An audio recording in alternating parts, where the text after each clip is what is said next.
Carson, the problem-solving teacher and Teachers Pay Teachers author. If you like my videos, please remember to like and subscribe, hit the notification bell down below. It helps other teachers on YouTube find me just like you. All right, today we are going to be talking about some books for teacherpreneurs.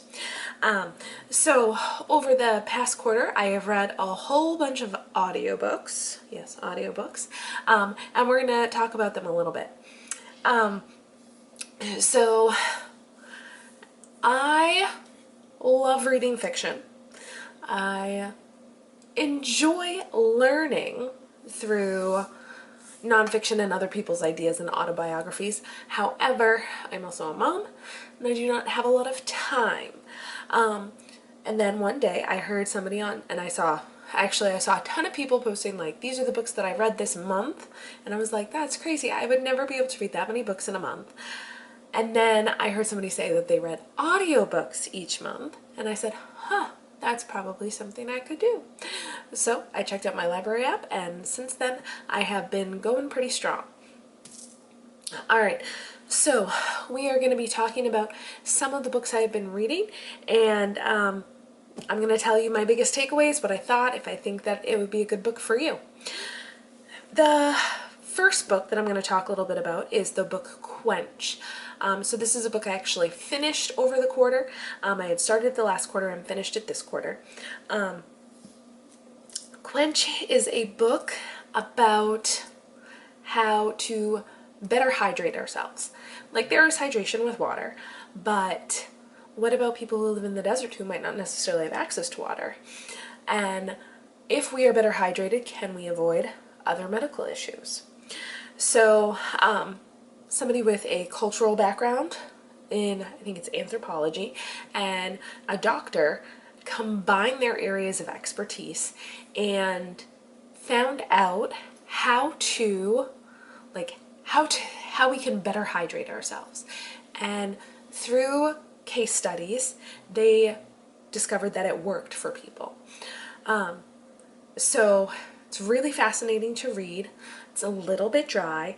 They do give you a plan for how to implement it in your own life for about a week, and you can see if it works for you. The next book I read was The Diet Fix. The Diet Fix was about how so often diets fail. And they fail because they are not sustainable. So this book was talking a lot about counting calories, which I have done before and I am just not getting back into. It is way too much for me. And it talked about the sustainability of diets.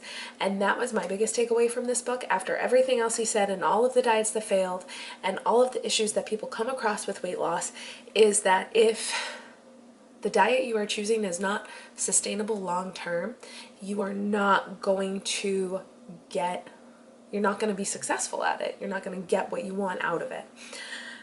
The next book I read was The Mind-Gut Connection. Honestly, I did not finish this book. It was very scientific. It was above my head in many ways.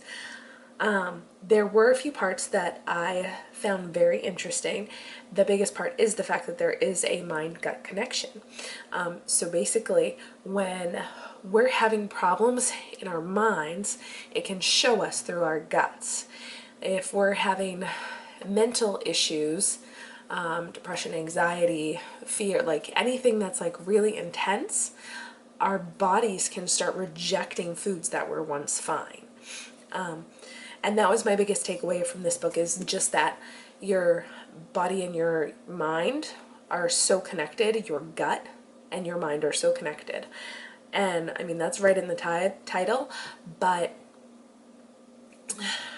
to me, I liked to hear the scientific perspective on it. Like, you might have noticed it in your own life, but to hear it proven by certain dietitians and doctors, I thought was good. As you can see, I kind of went on a little bit of a health kick there, and I was reading a whole bunch of books about health and wellness. And I think the healthier we are, the better we can do with our businesses. So in our jobs and in our lives. So I mean, I think it's relevant to everybody. But now we're going to get back to some of the other books that you're probably more interested in. The next book I read was Atomic Habits. Atomic Habits, I've read a lot of habit books, and it's amazing how many of them overlap and tell you the same things over and over again. I thought this book was great. I love habit books. I love books that kind of break down how habits work, how they're put together, how to start building new habits, and the books that make it simple and seem possible. This is probably a book that I'll read again, because when you're reading it, you're like, oh yeah, I can totally do that. And then once you put it down for a while, you're like, and you kind of lose the motivation that the book gave you. Then I read the book Find Your Why. Find Your Why was a book about why we are choosing to do the things we do. Why we want to have a business, why we want to be a teacher, why we want to be a doctor. What is our why for what we're doing? And without a strong why, we are not going to be successful.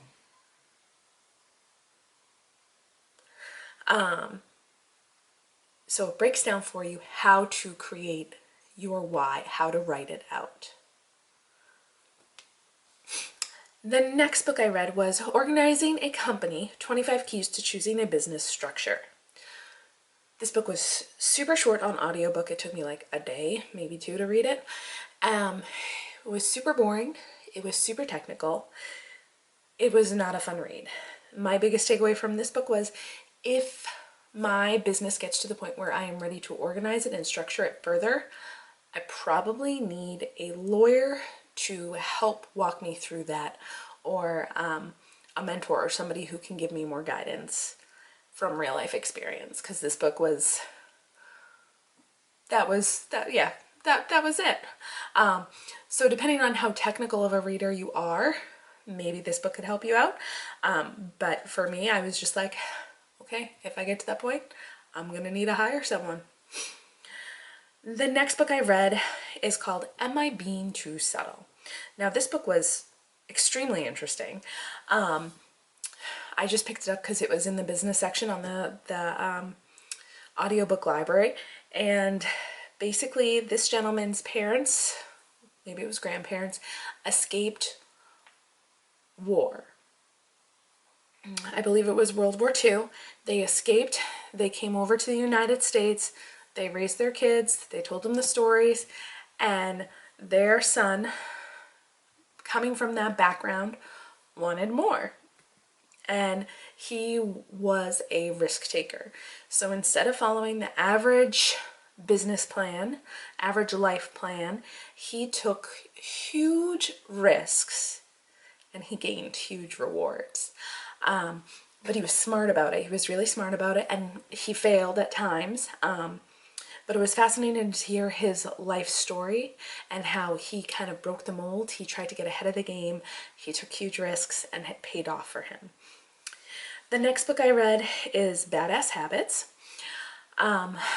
This book was from a female perspective. A lot of the habits books that I've read are male authors, and this is a female author. Again, a lot of the habit books go over the same ideas of what it takes to build a habit and what to do to break habits, and like how habits are formed, because the more we know about that, the better job we're going to do with our own habits. But that book was similar to all the other habits books. She was a little more, her angle was slightly different. She talked a little bit more about the application of it and the effect it can have on our lives. But yeah, her angle was a little bit different, which made it a little more interesting than the other habits books I've read. All right, the next book I read was Getting Good with Money. This book was phenomenal, motivational, inspiring, and it made me a little bit jealous. This lady talks about how she and her husband learned how to be financially free, meaning they paid off everything. They have no car payments, they have no mortgage payment, and It's all off of her husband's salary, his alone, of $42,000 a year. They do live in, I think it was Georgia, but like down south in that area. So of course, how much you make and how much the cost of living is depends on where you are in the country. But I still thought it was amazing what they were able to achieve when they really got organized and worked with their money. And since I read this book, I have been trying to take small steps to move my family closer to being able to live like that.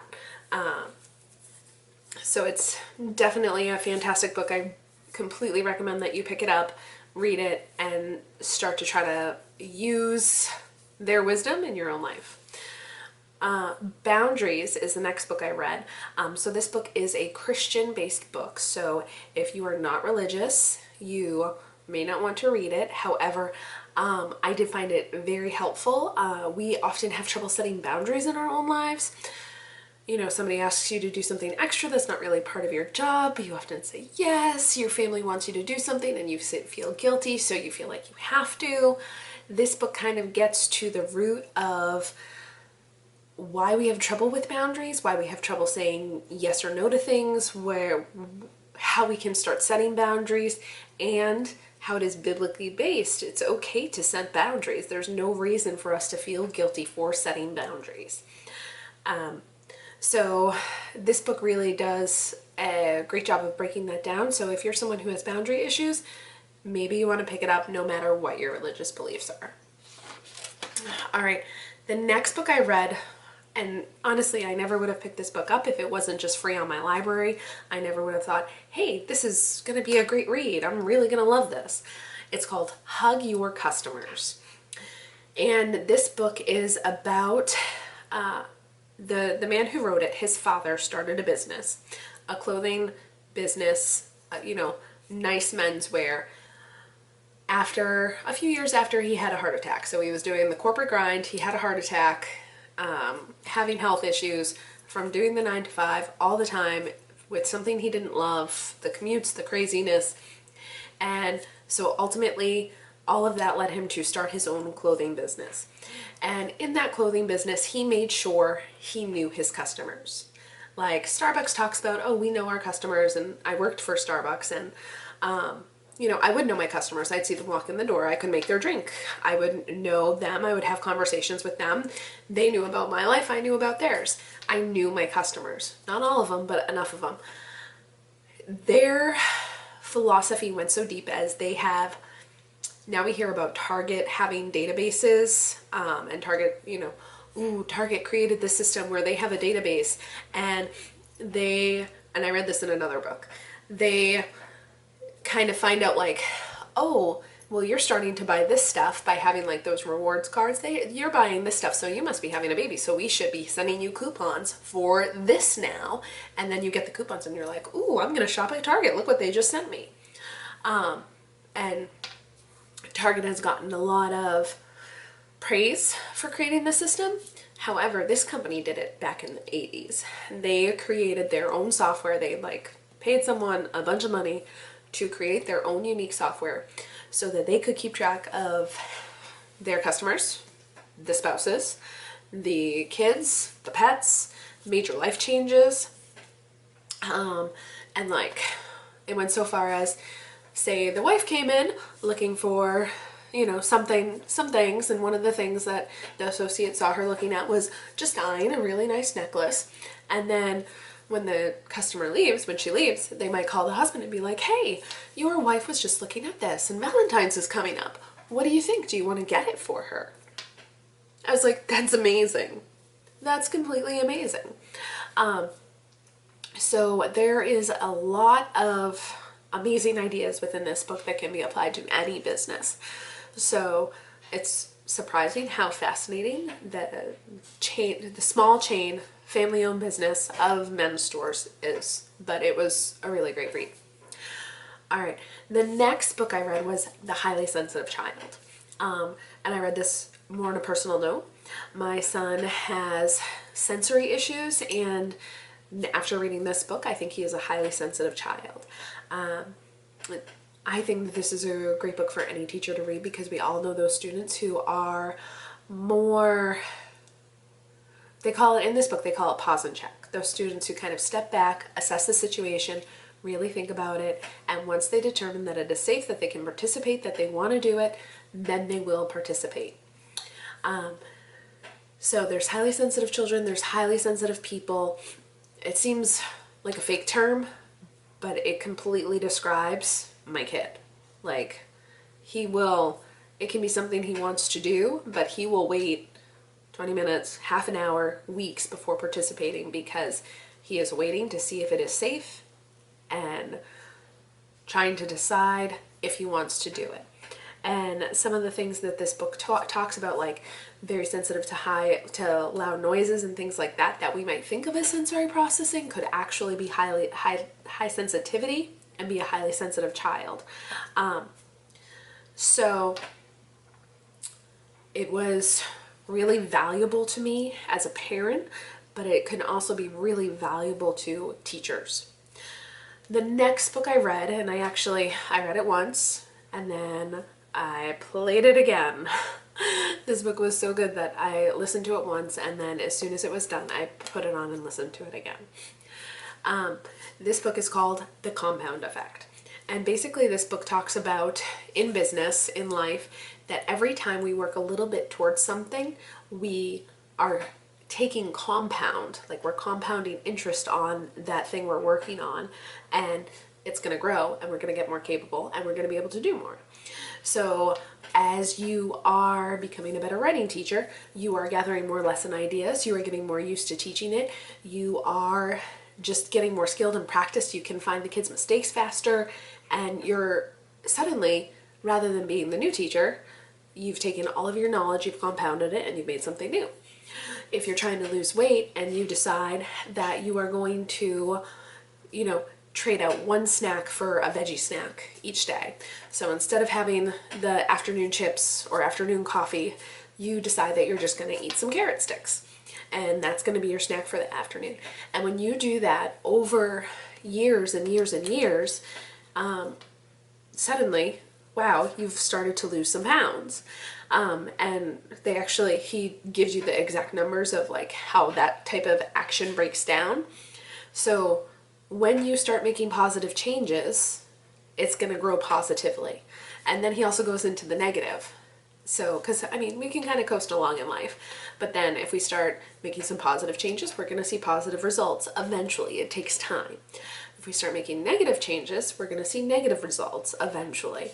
So maybe we don't put in our all in work and we don't get all the raises we want, or we don't get invited to the special retreat, or we don't get invited to do the big project that's going to lead to a promotion, or maybe instead of eating a healthy breakfast, we always just grab those really sugary granola bars, and we do that every day, whereas we used to eat a pretty healthy breakfast, and then we started to move towards the sugar because it's faster, and suddenly we're gaining weight, and we don't know why.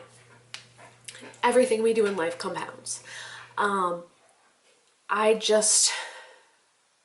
I found it inspirational and motivating to try to stay on the right path and the right track for things, that I read it 2 times. All right, so those are the books that I read during the second quarter of 2022. If you need links to them, check out my show notes. The link to my show notes is down in the YouTube show notes, but there's basically a full blog post all about these books. Make sure you check them out, download them, read them on Audible, read them free at your library, wherever you want to read them. And yeah, that's it. Tell me about some great books that you've read recently. I'm always looking for book recommendations, and if it's available in audiobook, that's bonus points. All right, have an awesome day.